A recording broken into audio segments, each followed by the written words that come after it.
terrible irony of this story is that, it had been their fears of cannibals that had driven them to this extraordinary extreme.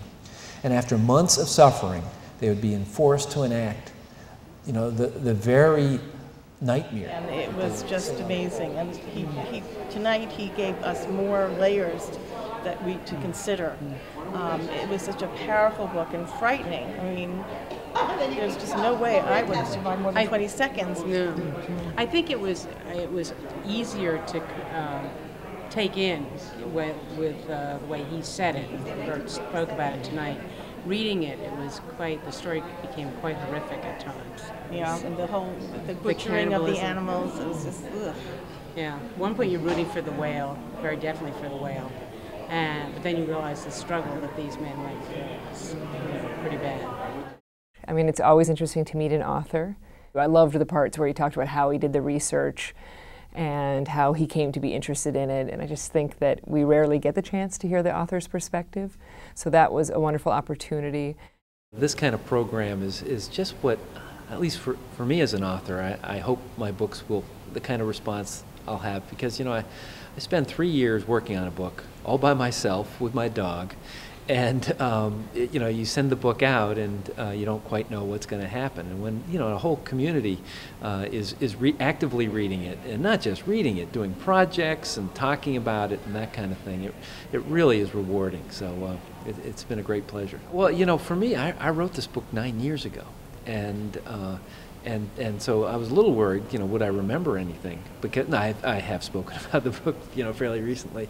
But with me, with each book, I remember sort of where I was writing it, not only, physically where I was, but where I was in terms of my family and those kinds of things. And so it's been great to talk about the Essex and In the Heart of the Sea, because, it's like I'm back a decade ago. And it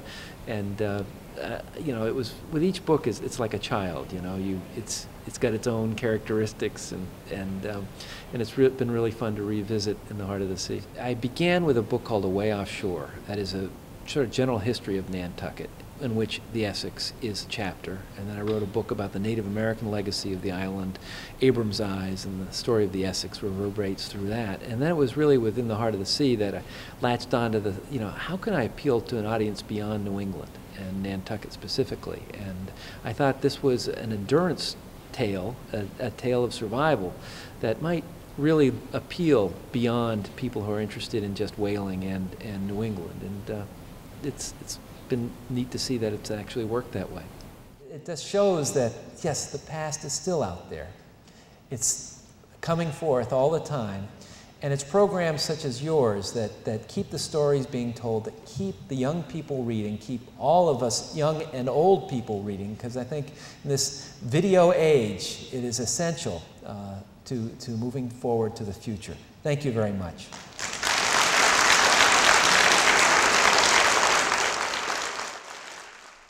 And I really enjoyed the panel discussion. It was very interesting to hear different perspectives on social strata and whaling and hunting whales, and even the issue of cannibalism, which came up in the book too.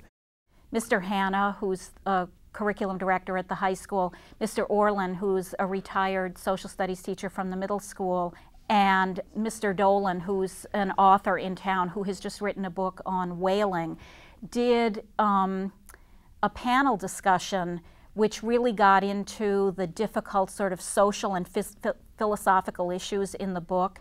Mr. Hanna teaches a philosophy class, and his philosophy class came to that, as well as many adults from the community. And it was unbelievably fantastic to see the high school students and the adults in the community and the authors and teachers really rolling up their shirt sleeves and getting into a great high-level discussion about the morals and the ethics that were put forth in the book. It was really interesting to dig deep at the traditions that these folks came out of and assume that they responded in a certain way because of what was knocking around in their heads and in their hearts and in their souls. We made connections to, I guess, just an abstract notion of what it means to be a Quaker and a Protestant Christian in that era, and then how that actually manifested itself in the way that the Essex disaster unfolded. It all requires a yes or no answer. The question was, if it's a matter of life or death, would you partake in human flesh in order to survive? I first became interested in this topic some 35 years ago. It was great to read a different interpretation of an event that I'd already read. I had read Owen Chase's original narrative 35 years ago. So it was nice to read another person taking more research and current contemporary knowledge of other things and bring it all together. I thought it was great. It sort of speaks about just how important it is for fresh perspectives to consider historical events, because it really does add to how well the general public understands these things. I moved back here 4 years ago. My wife grew up in Marblehead, and I was looking for a book topic, and I thought, New England, Wales, I think that's a good topic. And that's actually the way that I thought about it. Nat Philbrick, I got to know him while writing this book. He wrote a blurb for my book, and I think his book is great. And when I heard that they had gotten the grant, I thought it would be a great opportunity for the town. I love it. The only thing I could have asked for, maybe that would have been better, is if my book had already been out. But you know, I think that it's better that it's delayed a little bit. We'll let the suspense build. I love the fact that so many students and the teachers in the high school and the middle school were so cooperative with the program and came on board and actually read the book and discussed it in their classes. I thought that was terrific. Well, it was a perfect extension of some projects that we already do. So my students all do independent reading. So I have had them use it as their independent reading book with the added feature of finding an adult out in the community, since it was a community reading project, to find a reading partner in the community so they would both read it and then discuss it. So I use it as an independent reading book, but also my students do go to cultural events.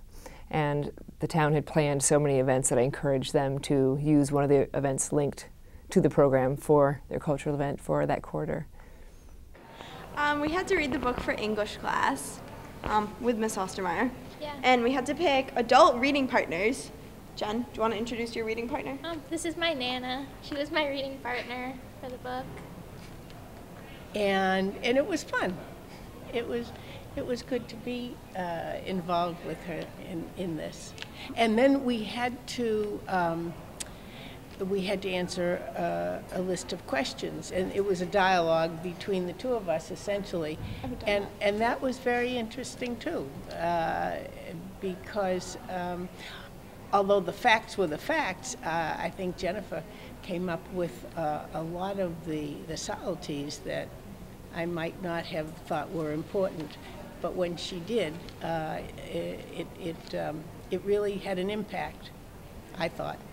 When I first got a grasp of what the book was all about, I couldn't quite understand how it was that someone could rework this set of events in a new way. And I was surprised to see that he did.